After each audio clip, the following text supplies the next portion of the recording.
right, Cam, thank you.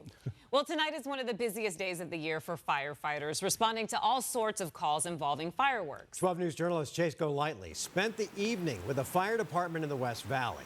He's live right now at a fire station in Peoria. And Chase, how many calls have you seen so far?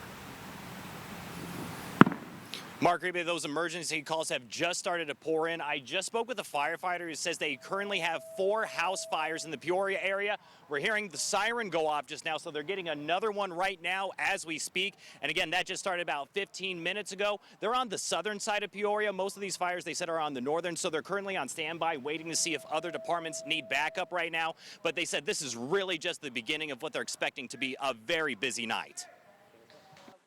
The literal calm before the storm right now. Peoria Fire Station 191 is getting ready. But tonight, we're going to be all over the place. Battalion Chief Tony Neely and his team of 12 firefighters are expecting more than triple the amount of calls they get in a typical day just for 4th of July. As soon as it gets dark, people will start setting off stuff in the neighborhood, and inevitably there's going to be some illegal fireworks. There's going to be some big stuff going off down here that you would think is commercial quality. In his nearly 30 years as a firefighter, Neely has seen a lot that can happen. People getting done with their fireworks, throwing them in their dumpster.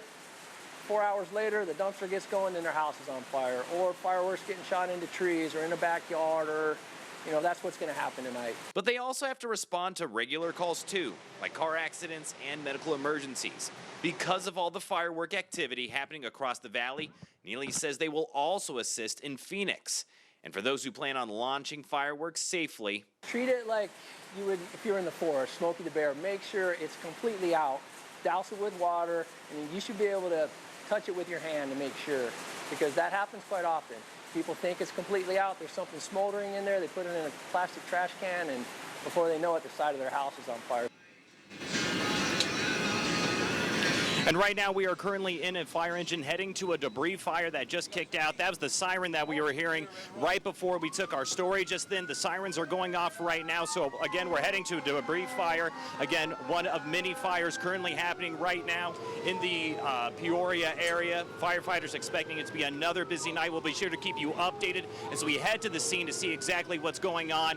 But right now we're just cruising on Peoria Avenue heading to that debris fire. We'll be sure to keep you updated. For now, we'll send it back to you guys in studio. All right, hope everyone stays safe. Chase, thanks. All right, let's talk a little bit of weather with meteorologist